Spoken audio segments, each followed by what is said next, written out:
You're right everyone, it's Ace here from Team RCC. I just thought I'd take the time to show you some cores that I've cut and created by hand. I have used water jet cores and CNC cut cores, and I will continue to do so. If I've got them lying around, I'll use them on the cheaper frames and whatnot, ones I've bought a long time ago.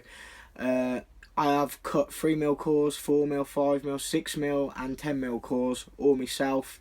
I prefer to do it that way. If people are giving a lot of money for a frame like a Pegasus or a Shamshir in excess of 250, going up to 350, 400 pounds, so I always feel better hand cutting the core and making it by hand. If I was to give that money for a frame, I think it's a great talking point to say it's all been built from scratch. But I have no ambition to be getting Pegasus Shamshir cores cut for me. I'll always do them by hand for the extra time it takes. That's just the way it is. Now we've got some cores I've finished here. This is a standard Pegasus. Bang grooves all drilled all up and prepped. Standard dimensions. This is going to be a right hand hold frame. 10mm alley.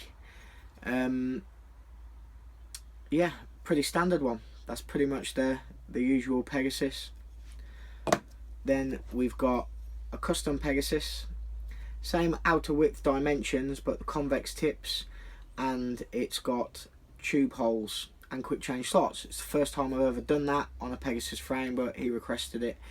You might think it looks a bit thin there, the metal, but I have no doubt in my mind the strength will be fine with this frame. There's no amount of target bands or even hunting bands that is gonna break that off.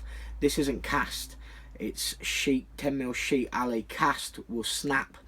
This is not going to snap. If anything, under an extreme amount of pressure, it would bend. It would never snap, so it's never going to be a problem. But yeah, that's another one I've done. This is a Shamshir, Keith Dighton Dimensions Shamshir. It's got the aiming dimps, quick change slots, tube holes, the bang grooves. Bang grooves are put in with a 4mm chainsaw file. I'm actually going to buy some different chainsaw files, different size ones, to mix it up a bit. All obviously drilled on a pillar drill and then cut out with my bandsaw. And this particular cores will cut out with a 24 TPI 1/4 inch band. Now, I get a lot of satisfaction for building these cores. I mean, if you're giving a lot of money for a frame, to say it's been built from scratch for me is an attractive thing, better than CNC or water jet cut. But honestly, I get fulfillment for making these. They're a lot of work. There's a lot of hard work going to them. They take between 2 and 3 hours to complete these cores, depending on whether they've got tube holes and quick change slots and whatnot. But no less than 2 hours, and I wouldn't say no more than 3.5. But yeah, the core is the skeleton of the frame.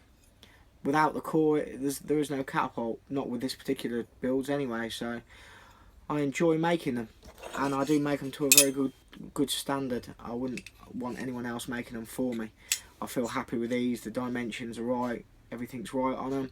All I need to do now is get these bad boys dressed up. So over the next few days, you'll be seeing some nice catapults finished here. Ciao for now. Everyone subscribe if you haven't already, and I'll see you all soon. Bye.